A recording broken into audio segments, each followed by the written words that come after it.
चमत्कार हो गया। योद्धाओं ने हमारी पुकार सुन ली और वो यहाँ आ गए। जरा यहाँ ध्यान दीजिए, मैं आपकी शक्तियाँ अभी आपको बता देता हूँ। ओ शानदार, पवित्र तलवार के मालिक, बहुत बढ़िया।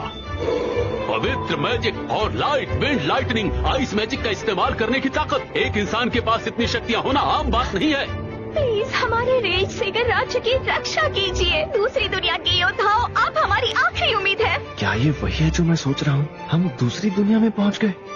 हैं? एक और योद्धा?